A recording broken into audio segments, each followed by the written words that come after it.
what's been going on with Microsoft. We are live. Welcome to this new stream. We are reacting to a video asking the question, why did Bethesda just announce everything? Let's react to it. Apparently it's gaming, and this is a Dragon pick. Why did you pick that video, Dragon? Well, you do claim to be a gaming channel. Yeah. But it's also, movies. I know the gaming news. Okay, so the video, Bellyware Gaming, both, he is known for doing WoW lore, but a lot of Bellyware news, he's a game developer himself. But the video I found is Bellyware News. I recommend it as a channel because he'll cover a lot of the inside of the gaming industry and sometimes the tech industry. You will learn a lot of technical details. And this is about why did Bethesda reveal everything. It is, for a while, we weren't sure what Bethesda was doing. One big announcement, it's very easy to miss that Bethesda's dead. We think Starfield hurt. Like, I played Fallout, right? Well, Fallout franchise has been mine. Starfield always felt was a fill-in game to begin with. But there's also a reason they did Fallout 76. Fallout 76 was meant to be the Fallout replacement temporarily till Fallout 5. So did you downloaded the video? Hopefully you did. Oh yeah, check and see about it. So now you will screen share, I guess. I screen share, I'll get it. Nah, but some people. What we never got to do this morning, but it doesn't take that long. Nah, but the thing about what Bethesda announced, there was also restructuring at, well, see, I never trusted the redesign of Microsoft. It's like YouTube redesigning itself when the guy who was the head of YouTube Shorts was going to come in and save us all. Nobody can come in and save everyone all. Well, okay, technically, the meme is there's a bunch of companies actually have a bunch of. So a lot of the heads of American companies right now are Indians. Which sounds weird. I mean, it's not. I feel like indies are doing better than the big studios because they're cheaper. The CEOs are Indians. You know, people don't know that. Instead, YouTube has the guy who invented short format. Because short format, right, is, short format was meant to compete with TikTok. The problem is the woman who took over Microsoft, was the head of 3D, was head of animation. Not animation, but she was the head of basically like the AI development. She's promised not to do AI. She's going to probably use AI development. Because the other one I was going to show was an interesting one. But I believe there's another interesting one too, but it was more interesting because it was on. But it's a little more niche unless you know the inside of the industry.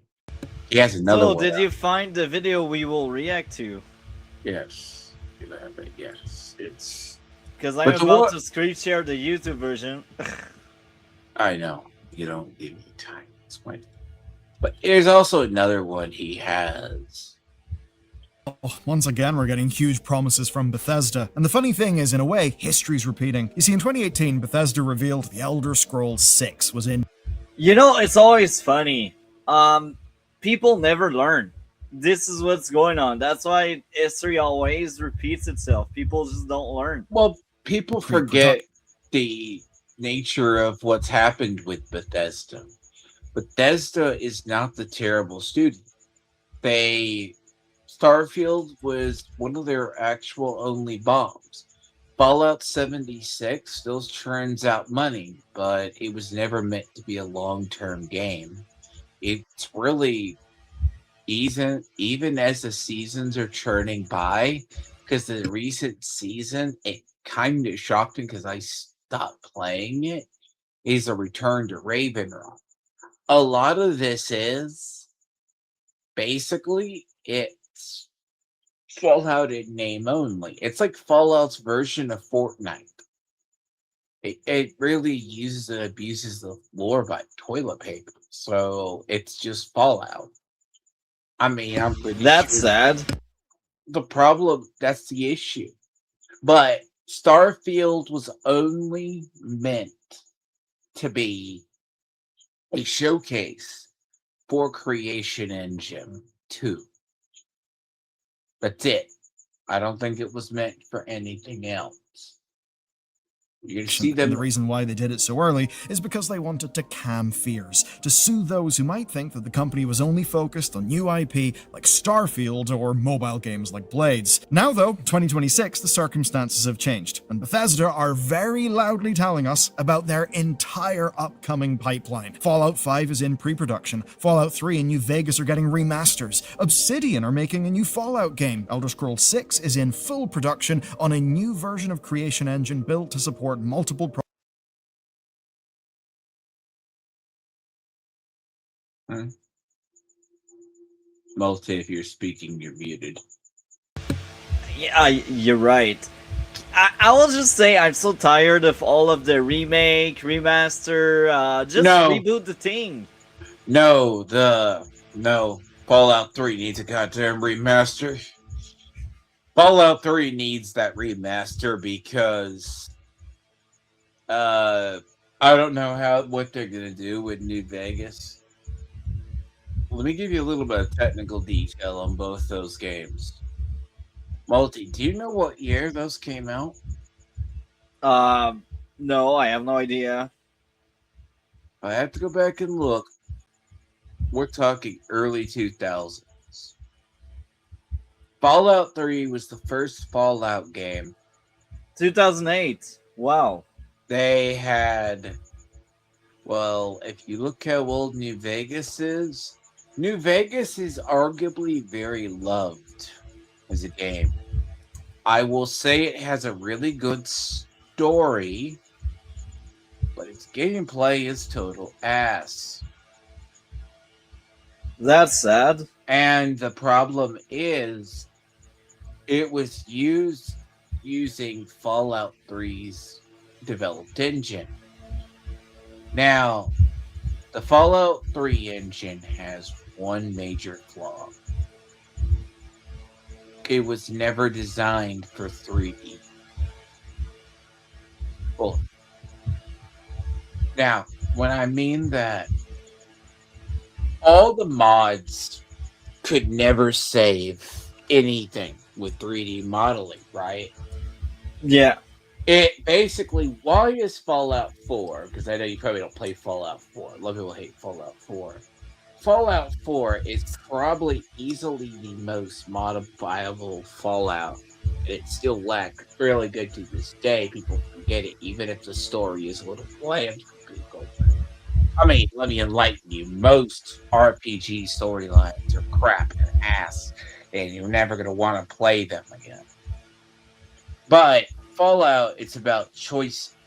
Fallout 3 is one of those ones that we've been asking for a remaster for a good long while, because it's like Resident Evil. When they were remaking Resident Evil, the game was what? 5, 6 graphics engines ago? Right? Probably, I don't know. And you're like, I'm not a specialist in that. No. If you think when the first Resident Evils they're remaking is being made, 2000s, And then that period, like,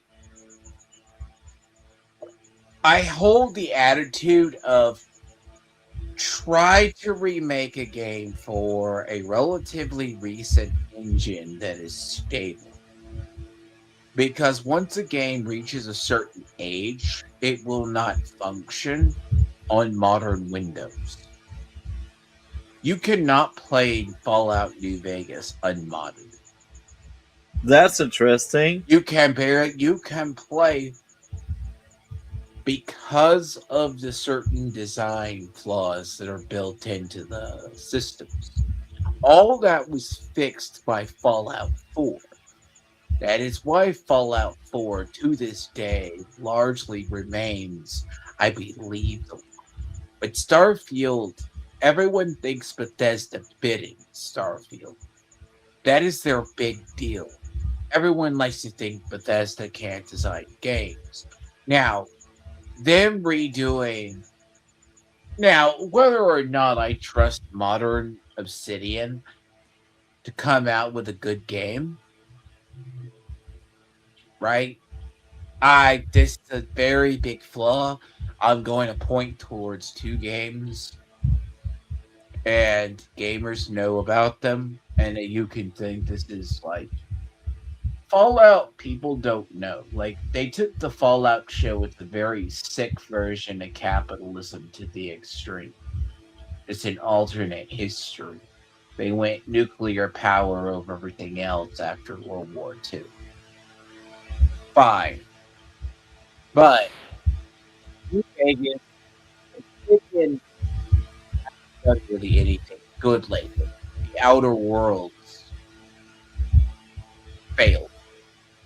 1 and 2. They're both satirically stupid. So you're talking, well, I guess you're only as good as your last game. But if you're going to put them in charge of remaking potentially Vegas, I'm sure. Vegas has needed a remaster for a while. Because Vegas is a technical nightmare. I just don't know how you're going to salvage a lot of the source code in the modern engine. It's pretty much, even if you try to put it into Creation Engine, the Creation Engine used Fallout 4, it might work. Same I'll be saying for Fallout 3. Fallout 3 is in the same camp. Fallout 3 is in the camp that thing barely runs on Windows 11. Well, That's what I let's mean. let's You're getting continue what this. you're getting what I'm saying. Why games Yeah, would be really dated engines with dated game. yeah.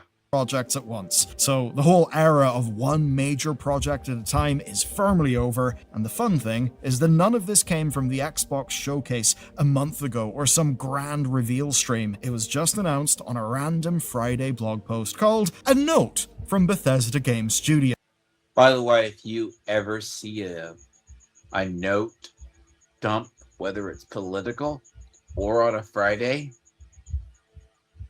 They want us to forget about that. no, they want it done. It's a mandatory announcement, and it's always done.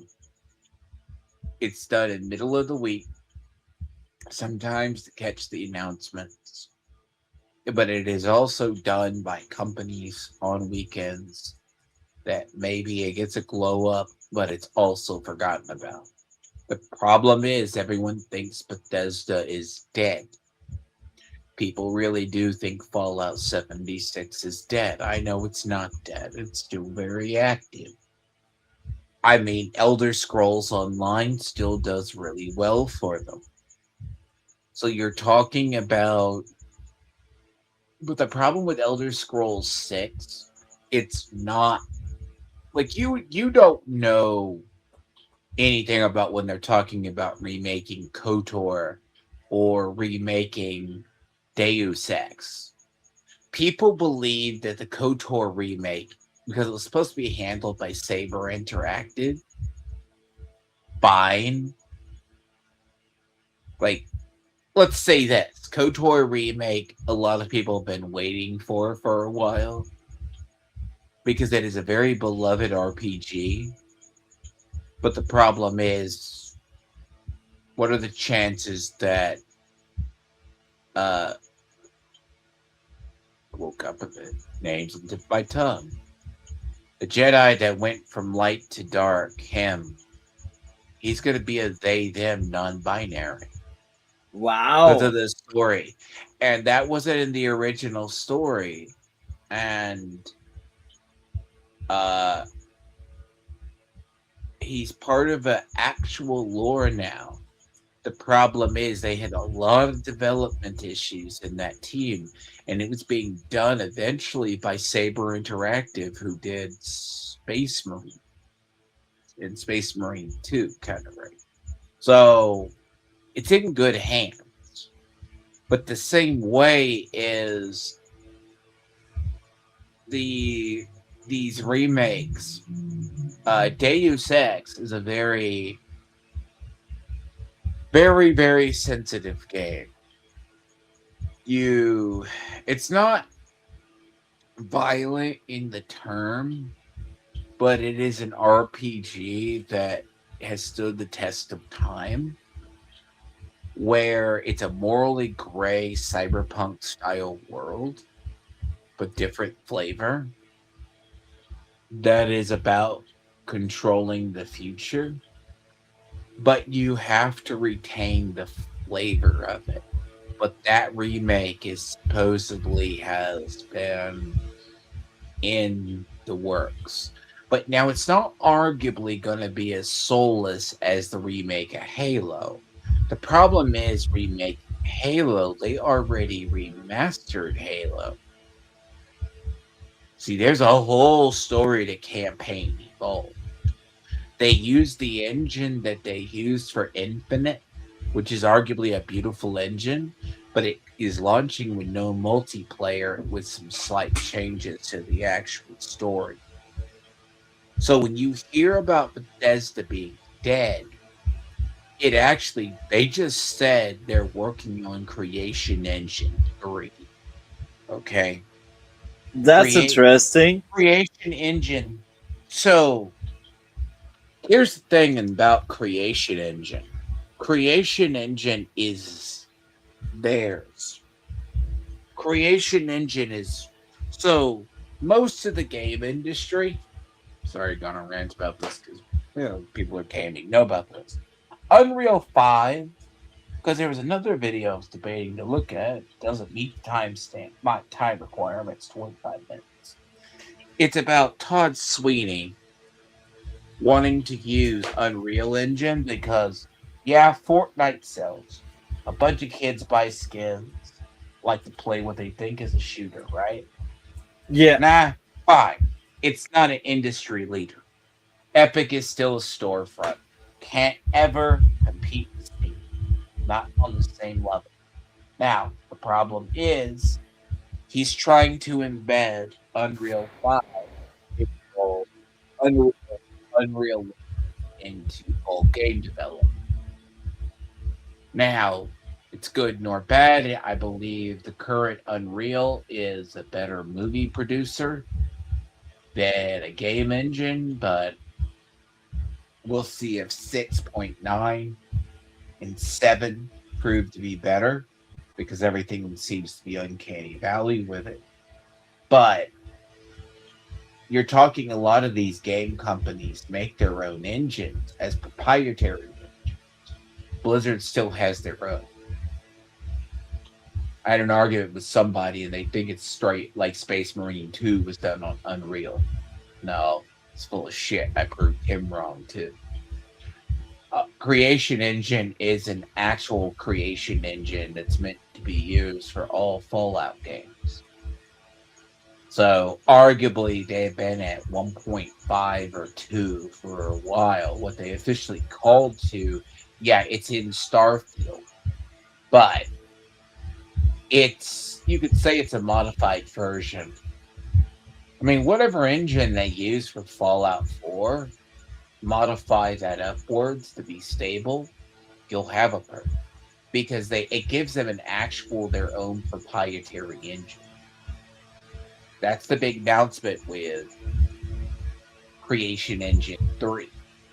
But designing an engine without going to someone else to use it, like Battlefield's largely driven by the Frostbite engine or whatever the current Frostbite engine is, whatever the engine they're using. Battlefield at the end of the day is a test demo for EA. Does that make sense, Multi? It does. They It, they liked it as the water on things. Battlefield 6 is largely the test engine for whatever engine they're trying to put into the games industry. So, and Battlefield 6 largely runs very well. I mean, but Battlefield 6 suffers from a very different problem. So I guess now we can continue the video because we are so quite early. For news that large, it's a bit suspicious, though certainly, if Starfield left you worried about Bethesda, this, surely, is exactly what you would want to hear. Though, a little like the past, a little like that initial reveal of Elder Scrolls 6, it seems this is being done for reasons of PR.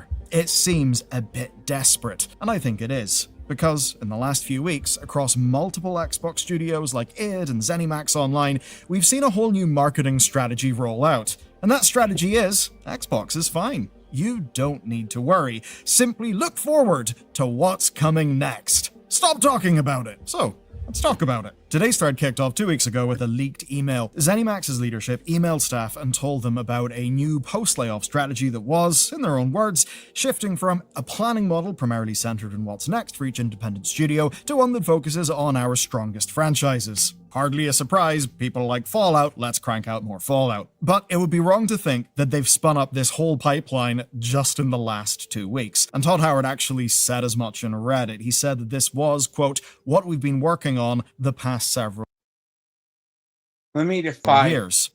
Let me say, here's what happened.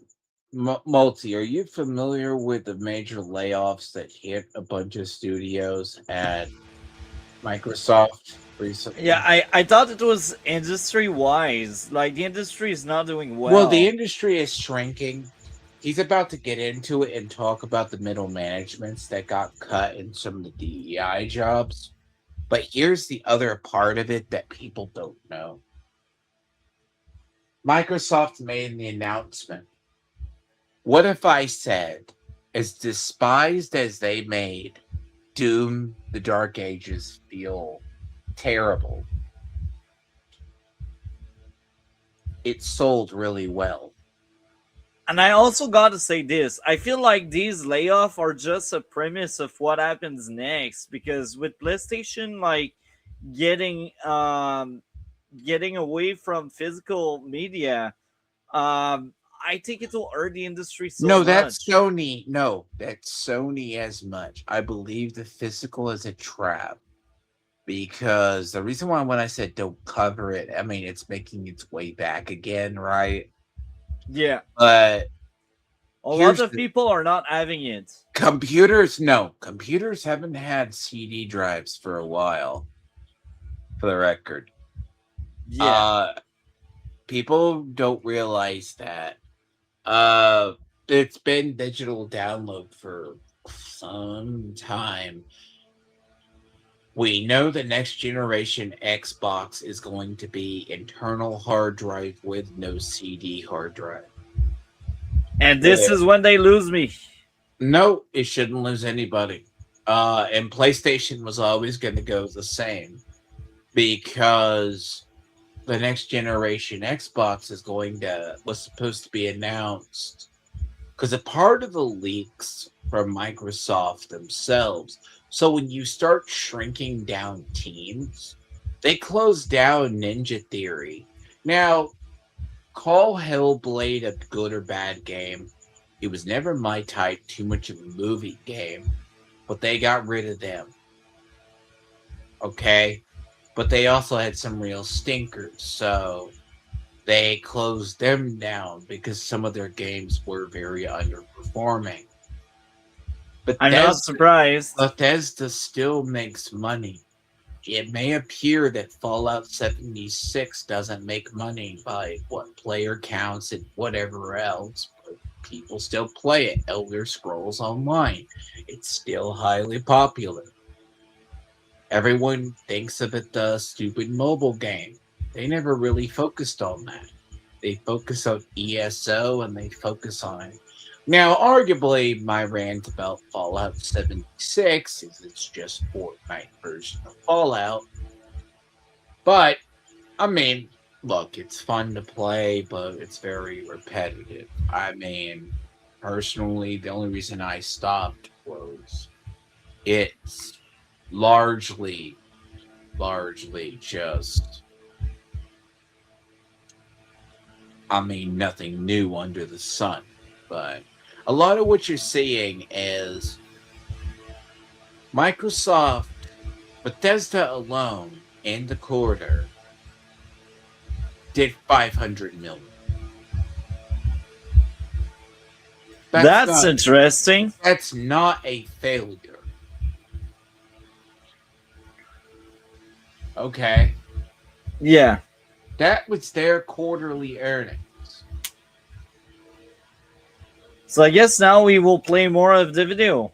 Now, the thing is, he's not wrong. We've actually known that the Fallout 3 remaster was on the cards since Bethesda was acquired, and that was thanks to the FTC leaks. Then there's Elder Scrolls 6, that's been in full production, so if we have 4 years of full production, like with Starfield, then we can expect that out around 2028. You see, from everything we can piece together, the main plan here hasn't actually shifted. So then that begs a question. Why are we hearing about all of this stuff now? Because whenever we hear about something, it's because the company's put it out there. Part of this is marketing for Xbox's new direction. I mean, just take Part of this is also because they are restructuring. But here's the other thing. When you're hearing about games being delayed, GTA 6 is going to finally come out this year. That game has been in development hell since 14 or 15. And I've heard it will cost a lot of money. Well, no. It is supposed to probably be the first $100 title out the gate. Like, people forget that. Multi, you don't remember how much Borderlands 4 was when it came out, do you? I was out of the loop. Borderlands 4 was the most expensive, even. Okay. You buy the deluxe version of a game because it has extra features. So the perks of like buying a game that's like deluxe edition out the gate is you actually get the DLC for free half the time. Which that's what Frostpunk did. They're very that company's very beloved.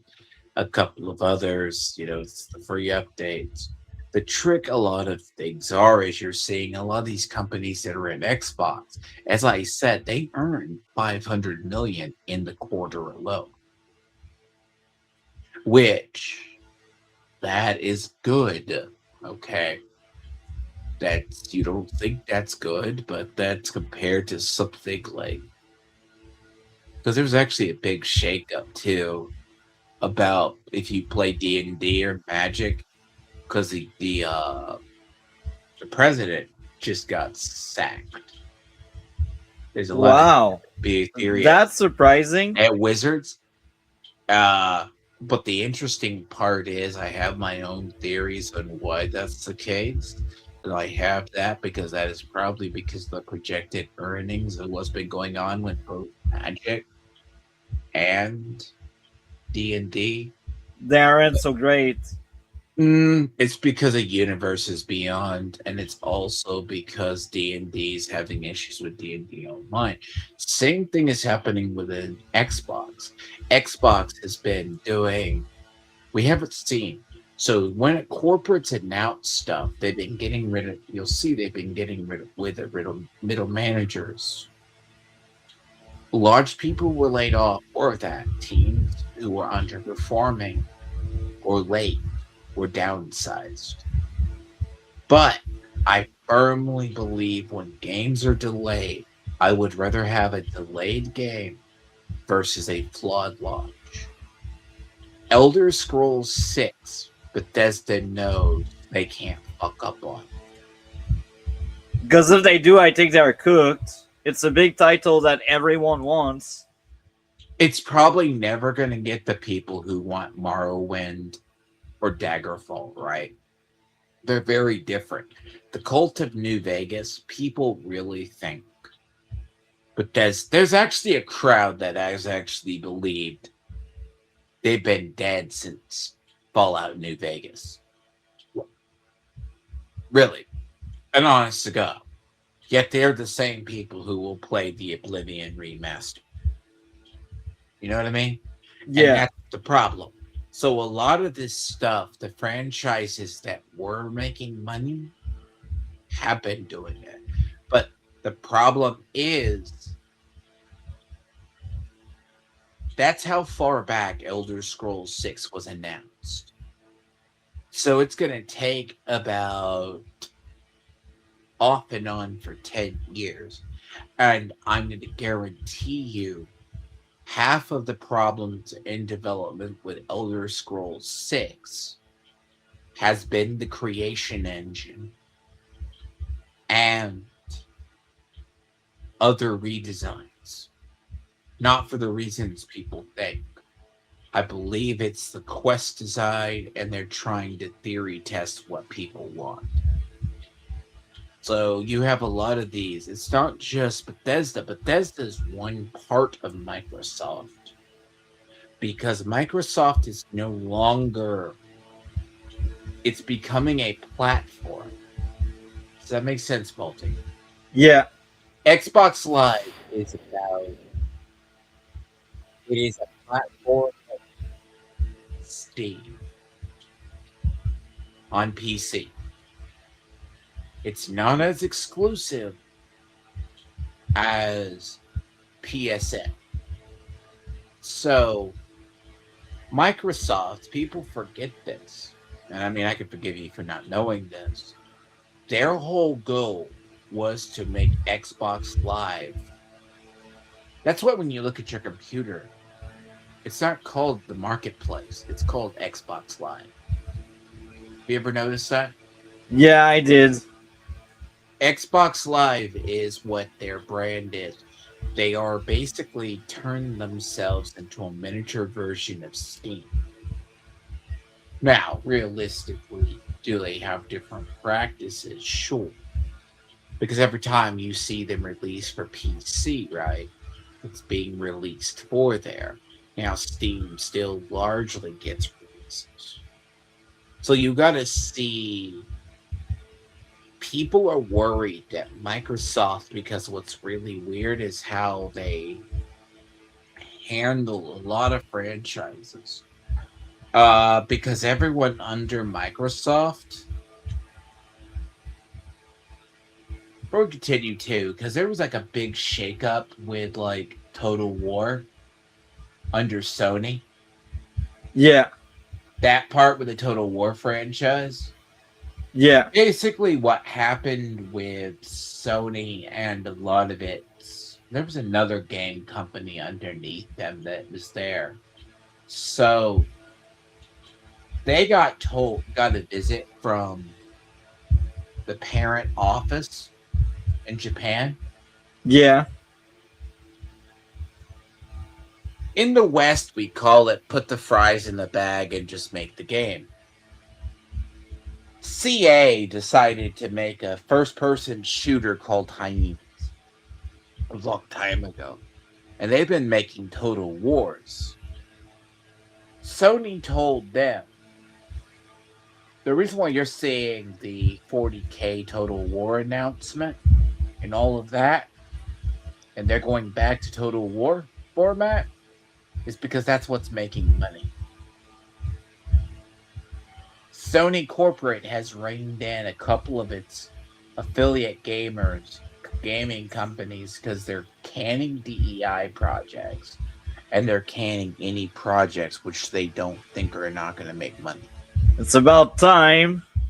It's been that because it's not gone are the days you're going to have the games of like South of Midnight and a couple of other games that are released, Dustborn being another one. But Dustborn was largely funded by the Norwegian government. I think that was just survival at that point because they realize it's not viable. They need to do something to turn the ship around.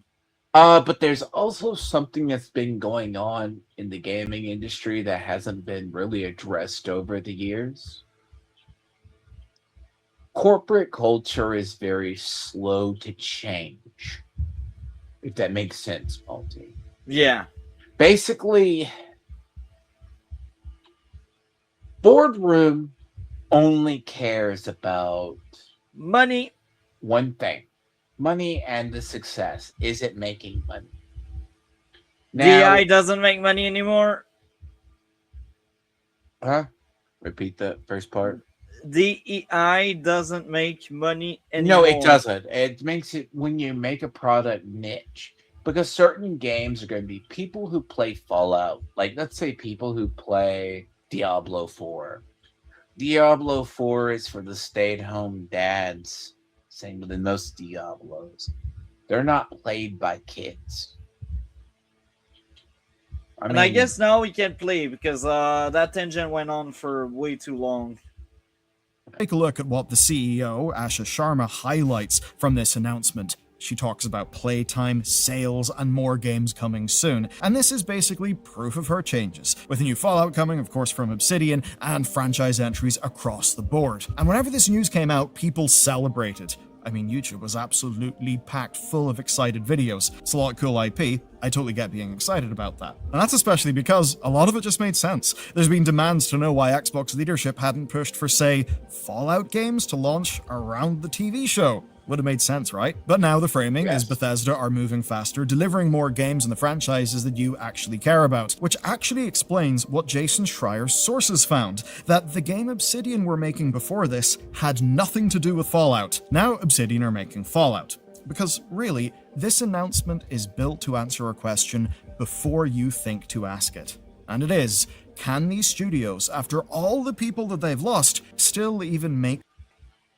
So in the losses, Obsidian had 2 failed launch games. That is Outer Worlds 1 and that's Outer Worlds 2. Outer Worlds 2 is Reddit slop, mixed with social communism. And I hate saying that. That's the same people who get praise for making New Vegas. New Vegas was an accident and a fluke. It was a leftover project on the side table by ZeniMax. Never let anyone tell you otherwise. If you like it, you like it for the story. You can never justify it for the gameplay. The problem is Obsidian was acquired, but Microsoft told them to put the fries in the bag and just go back to making a Fallout game that sells. That is what they got to it. Now, here's the fun part about Fallout 5. We have known for, let's say it's been 10 years since the last Fallout. Actual Fallout. We don't know the setting. They've gone from several different settings. And it's not just going to be a new Fallout game. You're talking at least 3 to 4 DLCs. So you need the setting because the timeline's going to move forward. One thing is true, what he just said is a miss. We kept wondering when the announcement of the new Fallout game was going to be. Not just the remake, but on the show. Because the show is starting to touch on some new lore. So they could move back west. So the setting for Fallout 5 has been, we don't know. But once we know, we can go off of that. these games. And what Xbox wants to do is just scream into the void, very loud yes. Effectively then, this is proof of life for these studios. We know that Bethesda Game Studios got off relatively lightly with the layoffs compared to the rest of Xbox, though they did still lose some pretty vital talent, people who had been there for a long ass time. Now, reports of course circulated that id Software was particularly brutalized, and on top of veteran cuts across the company, one claim said that id were down to around 50 people, with a single member of staff left working on engines at their Dallas office. Now, as That's a we suggested big at the time, cleanup. you certainly had to wonder what that team could even make next, and whether enough people. A lot of it was middle management. Wow. Ask anybody who. A lot of these corporate restructuring under Microsoft, it had. So the main studio under Bethesda that's running Fallout 76 is in Austin. That's interesting. It's a smaller end. It's basically, to my knowledge, and you don't need a giant team. How many people do you think made Fallout 3? A few hundreds? I don't know. I have no idea. Here's an idea. This will tell you when there was bloat in the industry. Fallout 3 was made around with 80 employees and college students. That's interesting. Here's the thing. A team that is very compact and good at their job, you can design a game because it's easier to have a passion project. How many people worked on Expedition 33? I don't know. Less than 100. About 30. Wow. Was close. With about 20 to 30 beta testers, plate quality testers. So you're talking a tight-knit team. Now let's take bigger, more successful versions that everyone does. How much do you think was about the bloat they put into Fallout 4? I have no idea. They went a little above 100.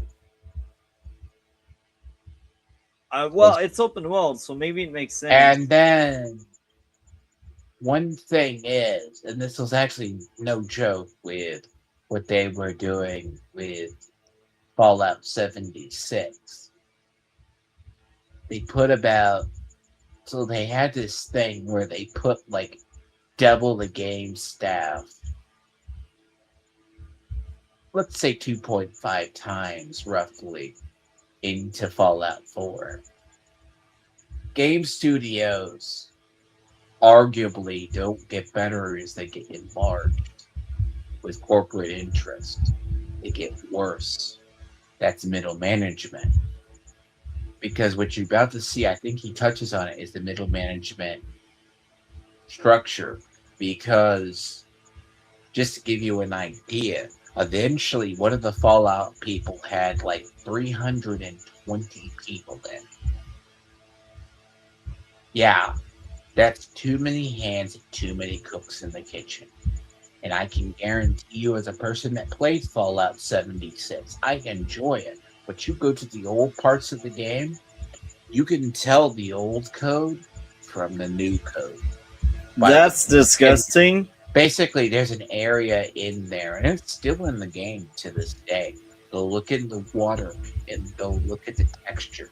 The person who put the texture in the water, the flooring of the water, is very different.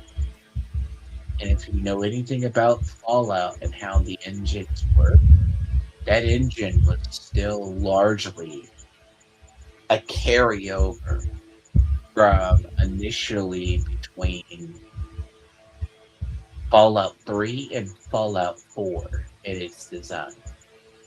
Now, what you're about to see, as we get into it, is about the middle management. Because a lot of these companies, when they consolidate, will increase middle management. one. That happens a lot in a lot of industries. So I guess we can play now, and they will ruin everything with the middle management, as you said. Were even left to handle it. And id have actually responded to that in a very specific way. They said, quote, "We still have the crew we need to build the games and tech we're known for. The team today is about the same size we were when making Doom 2016. And after that statement was made, they actually doubled down on it. On the launch stream for Doom The Dark Ages Revelations, the co-studio director Hugo Martin explained that the worries about a 50-person studio and no engine technicians were basically wrong. Here's the quote from him.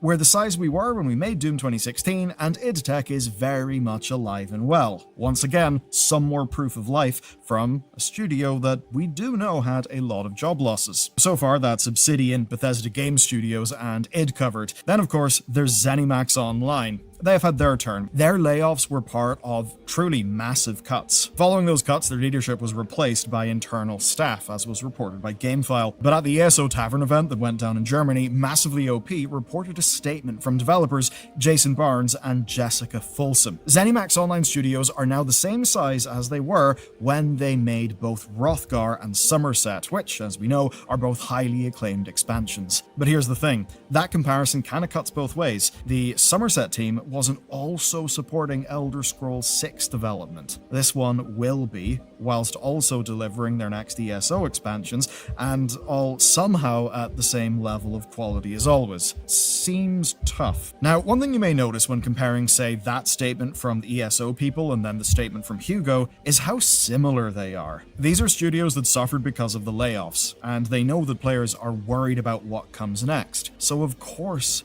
the line they're putting out there is that everything is okay, because the studio as a whole is at a similar level of staffing as it was whenever it produced insert beloved entry in franchise here. So I feel like when they are saying everything is okay, not everything is okay. It's just a way to cope. Sorry. There's a massive story and I'd have to find it if you're ever curious. Look at who got laid off. Arch was joking about it. Then they showed the image where they showed the laid off employees, like in memorials of the dead that were like killed in a mass shooting. Okay. And they did this in the Bethesda office or the ID or the ZeniMax office. Some of these, if you looked at the people, were actually the DEI hires and people who were arguably put into the games that they weren't being successful or they were being problems. There's two kinds of people. A lot of what you're not seeing is middle management. Yes, the teams are the same size. Remember, Bethesda only used 80 employees and both 80 total employees and college students to make Fallout 3. There's no need for a massive team. One thing I told you when they enlarged a studio, part of the team that is the head open world designer for Ubisoft, Massive Entertainment, they are behind a lot of different games if you look them up. They were always a compact studio. They always worked on stuff. They got tasked with becoming the open world studio for Ubisoft. Now, guess what happened after they got swelled to about 750 employees? The president left. People forgot that. If you know anything about the industry, it's never a good sign. He knew something was wrong. And if you know anything about Massive, never trust Massive ever with 100% team to actually work on anything. Because Division 2 took 5 different studios. Wow. Anyway, I guess now we can continue because I see time flies. So let's continue. I guess it's all fine, and they just need to go and build more great content like that stuff that they built a while ago. Here's the thing, it really is almost like they're following the same marketing playbook. But the problem with marketing beats is that they need to be based on actual evidence. And for it, If that's true that they are following the same marketing, they just don't learn, and that's tragic. especially, that seems to be going against them. First, the Frankfurt office. It specializes in the idtech engine, and its continued strength was the go-to answer for fears about idtech being discontinued. Now, Aftermath's Nathan Grayson said that studio had also suffered layoffs, and according to what he was able to dig up, half were let go, and that's a quote. Then there's Game Developer. They spoke to sources inside id, who very much undermined the whole Doom 2016 narrative. They did so twice over, actually, because that game, they pointed out, required a lot of outsourcing and last-minute hiring in the first place. And they also suggested that of the staff remaining at id who had worked on that game, 2/3 of them were laid off in this wave. That certainly suggests that more experienced staff were let go, and of course, that would include experienced staff who had shipped Doom 2016 with a smaller team size, and almost certainly learned a lot of lessons from that. But of course, from Xbox's position, that's just I thought they learned things from that because if you lay off your more experienced folks, you are stuck with the less experienced one, and the less experienced one. I'm sorry, but like they will most likely crash your thing. Actually, no. On the contrary, the interesting part is a lot of things in video games, when you start to hear about stories about stuff, my favorite part is it's like the game that was made by the supposed Titanfall team recently that turned out to be crap. They were told, you're not the team created by Titan, who created Titanfall. Everyone knows. I still see this mistake in YouTube videos. People don't get this. They think the same team that was part of Bungie is the same team that worked on Halo. Very, very few, by the way. Most of them maybe left the industry entirely. So every time you hear by the studio that made this, there's a big likelihood that half your talent is gone from that era because they've either retired or they got on to do their own game studios. That's actually a weird thing because it happens a lot in the industry. So the part of the reason of the decline with what Sony, before we get too long, but the reason why Destiny 2 was starting to die was not because Sony bought into a lie. They were bought for about 3.4 billion. Or about 3.6 was a rumor, maybe. That's a lot of money. That's a lot of investment by Sony. Multi, how much of that was technical debt and project debt, you think? I have no idea. Hold your horses, and you're going to gasp very loudly. And this was only people are discovering this now. About $1.2 billion was technical debt and outstanding projects. And to pay for staff to stay through projects and to cover layoffs, if layoffs were to occur. 1.2 billion. You want to know how long that lasted? I don't know. About a year to year and a half. Wow. They were sold a bill of goods. Guess what Sony did to them? They reined them in. Hard. So, Destiny 2 was on death's doorstep long before. After they had finished the game, the Light and Dark saga, and they were going episodic, everyone knew. It's kind of like one of those things. You know the game's done. You know, even if it's a seasonal game, it's gonna not get the light. And you already know Destiny 2 was already dead by the character changes. You don't know what they were doing. But everyone was like, and there's still a huge section. Their next game was Marathon, an extraction shooter that they're now doing a PvE mode. That is dying. Marathon is dying. Destiny 2 is hanging on by a thread. They may try to breathe life into it with free to play content. But here's the thing, Sony reined them in and put them under boot and healed because they got fooled. So you don't fuck with corporate.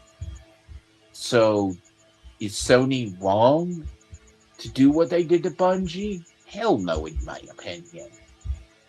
They made a lot of bad design calls with Destiny 2, and they never paid the price for it. A lot of people help with the CDI and the management, and they never. You're getting the idea. I think you're glitching, my friend. Am I? Am I real blind? Yeah, you were like underwater or something. Does it sound better now or no? Yeah, it's solved. So here's a big thing that's been happening in the industry.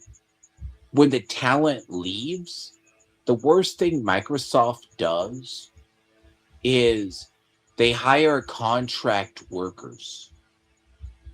So you remember when the Halo Infinite drama happened? Yeah. Halo Infinite. Microsoft is very famous for using contract workers to fill in. So 343 decided to yank their engine out of the game and replace it. Yeah. About a year and a half prior, when the decision was made. The problem is you're going to have to train new staff and contract workers to work on your game. Microsoft did not like having long-term people under contract. If that makes sense. It does. They aren't a big fan of it. So paying good teams for a while is because corporate culture thinks so. So it is to say when a lot of these teams say they're not talented anymore, well, I mean, a lot of those people either went very woke or they had other reasons they were canned. It wasn't because they were talented. So you get the idea, right, Multi? They said but there's also crunch. The problem is there's a suspicion that we're going to be in another gaming crash. We had one about a decade ago, about 2010, about 08, 09. We'll have another one. People have suspected we've been on the verge of it for a while. And that's because people don't learn. Just little details that journalists are throwing into the space. No, Xbox don't need you to worry about any of that, because their message is that everything is fine, and that these studios can still ship games. I want you to go back to those statements that we've covered so far, where both frame making the game as pure maths. Put a certain number of developers in, and hey, you'll get a great game out the other end. But of course, we really can't treat a studio like a black box. We can't treat it in that way. Though of course, that's how Microsoft wants you to think about this. They tie the older good game to a leaner studio, and they imply that therefore nothing will be lost from firing a whole bunch of devs. That in fact maybe something might be gained. And I bet it does look great on a balance sheet. But there is subtext here as well. It's the same doublespeak as, quote, 14 layers of management that you found. I'd even say they're trying to save face with old success. But yeah, let's continue that. In Asha Sharma's memo. The suggestion there is that corporate bloat somewhere in the process is hurting the more recent project. That's what I was talking about. Multi. That was that was the management level. Wow. Do you see that on screen? People, you Yeah. see that? Yeah. Five. Five. They're still gonna say we're gonna go five, possibly three. Kid. Kid, that's like when you go to a Walmart, the person who's at the front end manager, right, has three managers above them, dude. In one store, in the same department. Is that just weird bloat, dude? And the part about middle management. Everyone has complained about middle management. This is her own words, and this is what's not been forgotten about. This is what's been hurting gaming for a very long time. Let the game companies cook. It's either going to be good or bad, but the middle management has been murdering the industry. And Okay. while I've absolutely no doubt that there was lots of corporate bloat, I mean, come on, it's Microsoft, we still need to remember when we're reading a memo from a CEO of a big company like this, every word is picked carefully. Putting it in the memo and not putting other less convenient things in the memo is really a tactic to Protect itself. distort how you see. Oh, it gets worse. What he just flashed, I wish he showed it earlier. There was 14 layers of review on projects. That's a lot. God, that would be what you need with like building codes, dude. Yeah. Ah, you know what I mean? Yeah. Building a building with building codes. So, that is The overall picture. is a And we very- see more and more of this as we go through all of their comms. As an example, Creation Engine 3 plays the same role, really, heading off fears about Starfield's issues being repeated. Because hey, new engine version, big change. And if you put all of this together, it's all just screaming into the void that players have nothing to worry about, and that they should in fact be excited for the next game that they will purchase from these studios. If they somehow pull it off, that would be a good thing. We all want more great games. And the remaining devs, I'm sure, are very talented. I mean, at id especially, they just shipped DLC that has been very well received, even with reports of significant crunch on that project coming from game developer. Their talent is not in question, but the environment that they're in and the pressure that they're under, that is what's worth interrogating. And that's because numbers do not make games. Teams of people make games. It is about experience, about knowledge that stays in the building, and a deep understanding of the type of game that you are making. If you go and look at a lot of communications from, say, Japanese development companies that have been very successful over the last bunch of years, you see many statements that basically come down to, we fostered a great team because of that retained experience. Yeah, our games are pretty great. That's something we've seen across multiple studios with really strong modern track records. And so when you think about the next Elder Scrolls game, think about, say, the senior people who worked on Morrowind, or even games before that, who are now no longer at that company. There's a lot of real experience that literally cannot be replaced because it actually just takes years to develop. So basically, my message for you today is have a grain of salt when it comes to how. By the way, there's a big. When people mention how Eastern and Western companies work, I'm going to ask you this because you like Nintendo games, don't you? I used to. I still do, but I don't like where they're heading to with Nintendo right now. So I have a question. Has Nintendo never always been a greedy company that's masked its intentions? Yeah, that's why I'm tapping out. Because I wasn't seeing it before, but You're now saying it. yeah, they are showing it to the world. They've been showing it to everybody for years. Everyone, they weren't. Okay, let me let me give you an idea. See, I play Eastern games, okay? That's a lot of Eastern games are sometimes what I prefer. Hell, let's use MiHoYo as an example. They so when companies like Sony start with PlayStation, called let's say Final Fantasy, right? Uh, have you ever played any of the Monster Hunters? Like under no multi What? Monster I Hunter, glitched out. Monster Hunter. Played them? No. Monster Hunters largely are the same. Can I think someone I played tell? one on the DS. Was there one on DS? There I think there probably was is, one. Yeah. but there's Monster Hunter stories, right?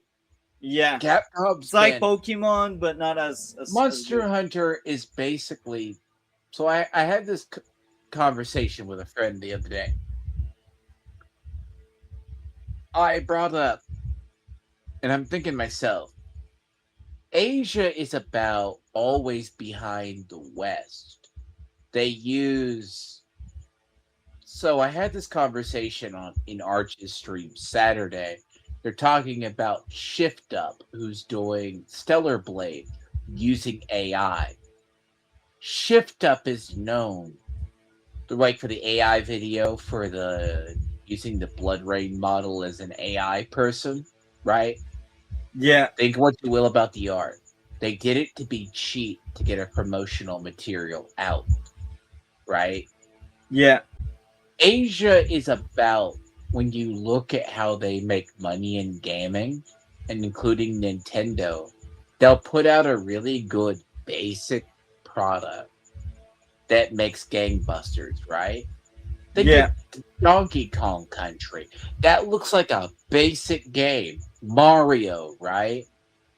But Yeah. it's gonna make gangbusters, but they look at the profit margin and sometimes that goes into redevelopment, sometimes that just goes back to corporate, but you can't tell me that they haven't overpriced their stuff and what they're Now they doing. did. It wasn't like that before, but they did in the last few years actually. Last few years especially noticeable with the Switch 2. Most Yeah. people could have said that with That's the why I didn't purchase the Switch 2 because I was seeing what they were doing and I stopped trusting and them. I use Nintendo as one. When I look at a game company like MiHoYo's largely started off in Japan and then they moved to Singapore, which I mean, here nor there, they operate in both. They do Genshin Impact, they do all of the MiHoYo games, the HSR, ZZZ. They try to do the fan service, which is like minimalist that can get by, but the character model they release makes a shit ton of money. Now, some releases release to middling success, and then sometimes they get bullied into doing releases differently. Because you'll see the story about the gotcha games and the stuff like that that make a lot of money. Now, the thing is, the player base rewards a good model and a good character. They know this. But people don't realize sometimes the minimalist effort baseline, what they think sells, is put forward. This is a very different and You're underwater again.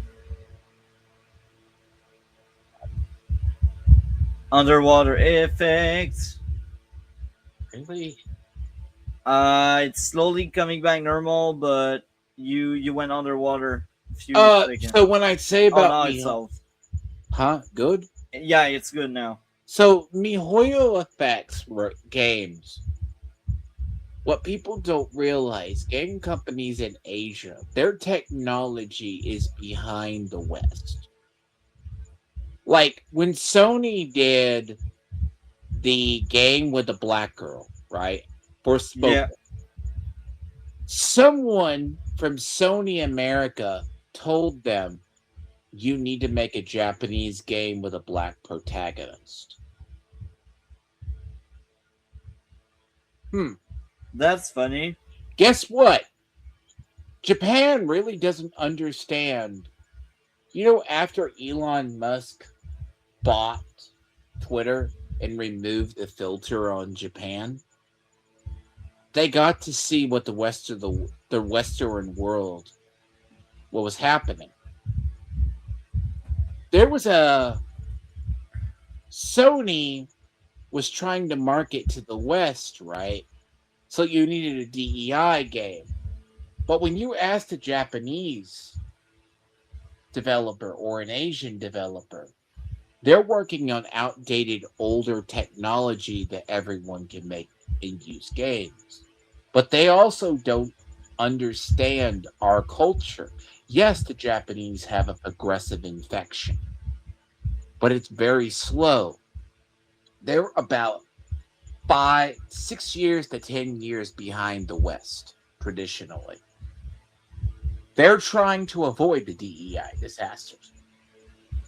So the interesting part is it's hitting Sony a little bit, but a lot of these Eastern companies, people in the West do not understand them. They are a backwards culture that is behind Western culture. And it's not an insult to them. Because They don't make the same mistake as us. Well, there's another part to this. They don't have access to the technology we have. Before someone says they do, no. Do you know what the Chinese consider a gaming PC? A gaming cell phone. That's funny. Computer like gaming lounges are a big thing in Korea and in China, right? Yeah. They don't own their best things that they own sometimes are gaming consoles or cell phones. And in fact, some of the gaming cell phones are better than actual phones we can get over here. And cheaper. Imagine being able to game at 60 FPS for 10 plus hours. Fuck. Wow. God. On a cell phone? Yes. Wow. That is actually what I've been wanting to get one of those. And they're GSM. You can get them in America. You can. So, and I use this as an example. They are still largely behind in technology. Their engines, you look at their game development. Every Monster Hunter looks like it's not that far evolved from Monster Hunter World. Or Monster Hunter Arise still looks that way. Why does every Pokemon game look the same? Can you tell me when the last game that was a Pokemon game looked like it evolved? When the Switch came out? Like, Pokemon has looked the same for a decade. The engine has looked the same. And it is, I swear to God, the same engine. So I guess now we should continue because you made your point clear. Anyone who is in a big leadership position from Xbox, from Microsoft, talks about this stuff because it is all marketing. It is all spin.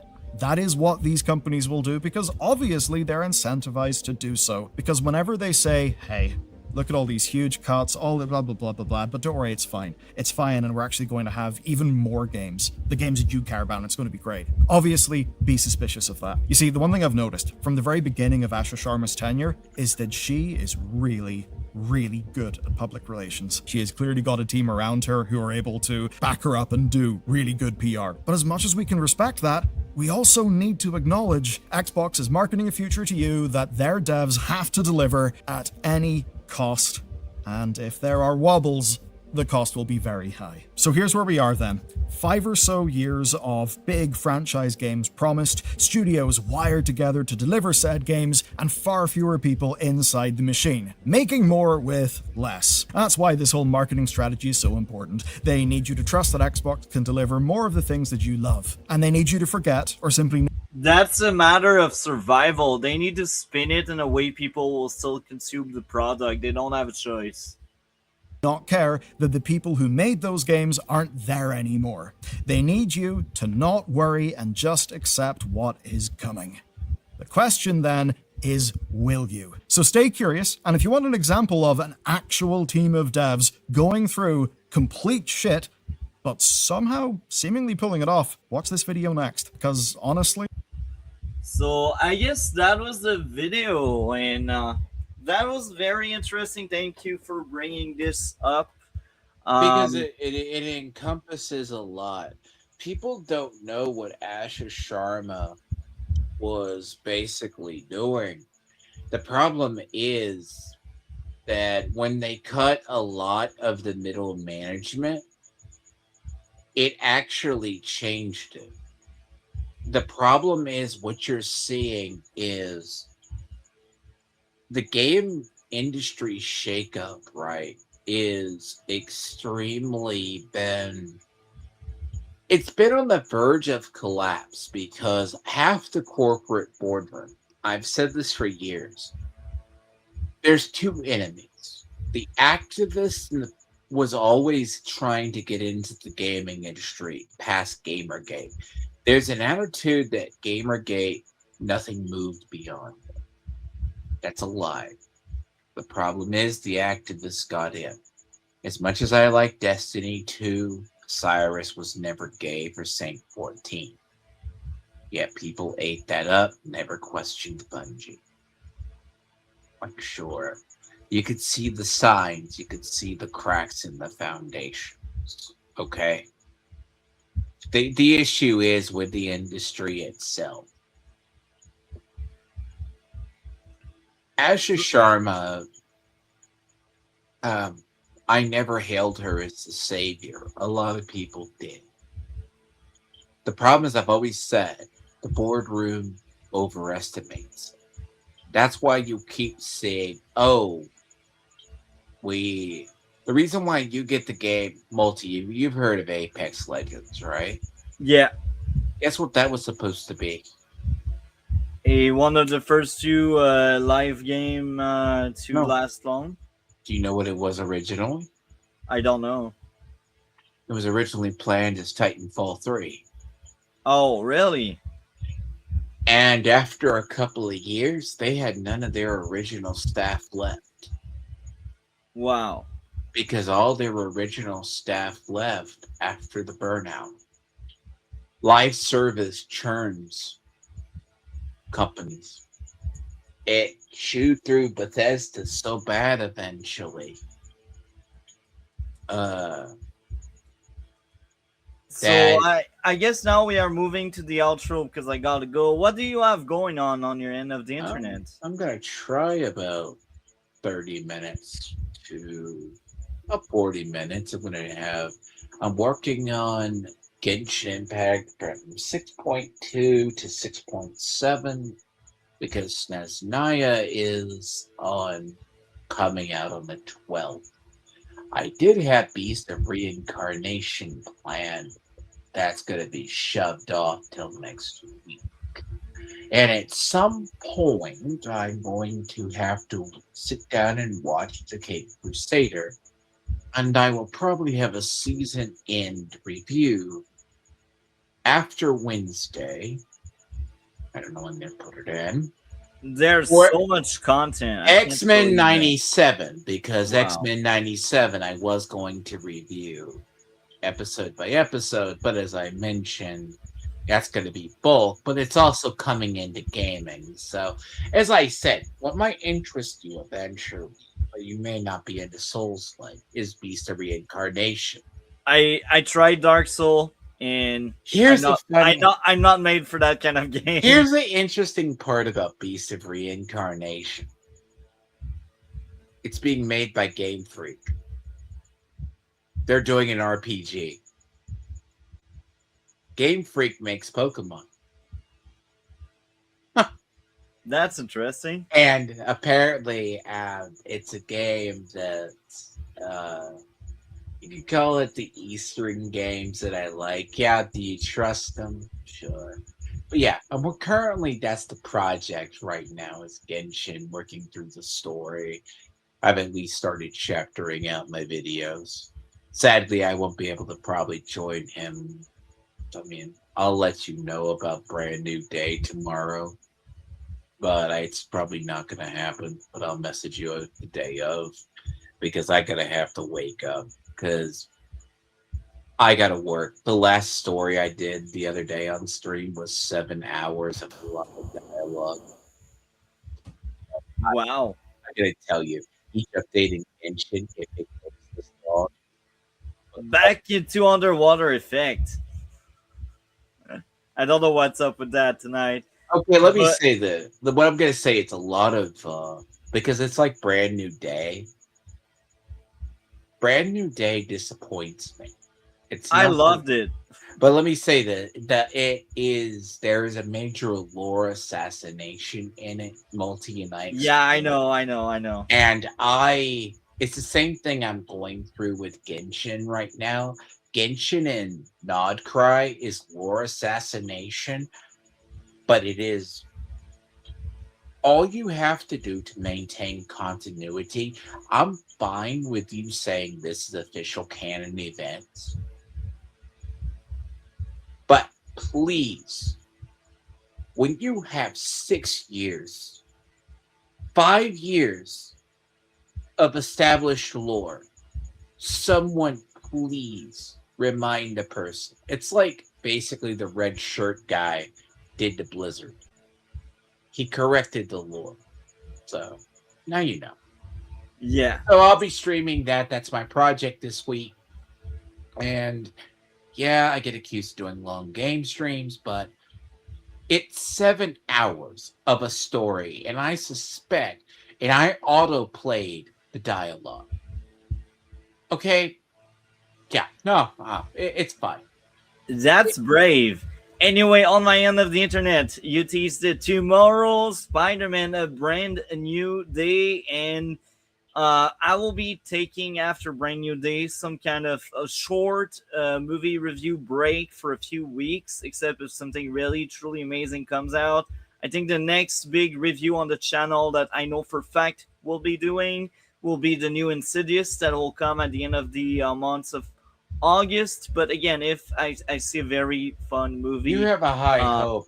I will do Insidious. another review. I ate the franchise. God, But Insidious is like that film. It's like, again, uh, I ate the franchise, but it's new, so I gotta cover it. okay, no, That's it's like, how do I that's a put it? terrible franchise. It's I like Annabelle. There's always a new Conjuring film well, every the year. Conjuring. I actually like some of the Conjuring movies, but like Insidious, I despise them all. Like the first, I think the first one was the one I hated the least.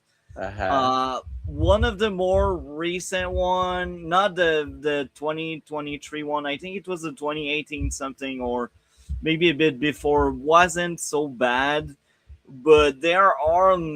It's not a good franchise. It's not a good franchise, But but it's new. They make them, so I gotta speak about it. Um, well, I think it's the one, right? No one ever says that it isn't. I think movies are going to be in that weird place because Marvel's going to. Brand New Day is, I think, the last film before Doomsday. I'm not yeah, sure. it is. It And is. there was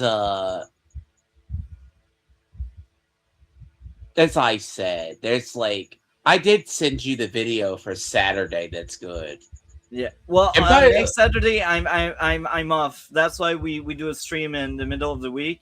oh, Because I'm out of save town. that one because We save apparently. it for in 2 weeks. So By the basically, way, I will say this for people who the haven't known. Dragon, not the 8th, the 15th. So Okay, yeah, uh, yeah, let me yeah. say So this before it's not that people think the Odyssey will fail. Yes, the Odyssey has crossed 700 million. That's due to IMAX it's sales. about to do, yeah, a million, yeah. It's about But here's the thing about the Odyssey that's coming out with Christopher Nolan. What I sent him is, and I found the actual interview that that lady was quoted. Emily Wilson has come out in interviews and said Christopher Nolan ruined the interpretation of the Odyssey. And that's the translation it was based on. I'm not surprised. So anyway, outside of brand new day, Wednesday, there's a question mark. If I do stream, I will be streaming Resident Evil 0. Thursday, just like Wednesday, will be another question mark whether I will stream or not. Next weekend, I'm taking the weekend off. I'm not in town. But next week, Resident Evil 0, if the game is not over yet, because again, I'm taking a short movie review break for a few weeks. And we are back Saturday 15th for another reaction stream. So it's not next Saturday, it's the Saturday after. And we will resume normal activities from that point on. With that being said, I am Multi-Topic Talk. Thank you a lot. Dragon, always a great time reacting to things together. I am Multi-Topic Talk. Talk to all of you later. Have a great one and take care.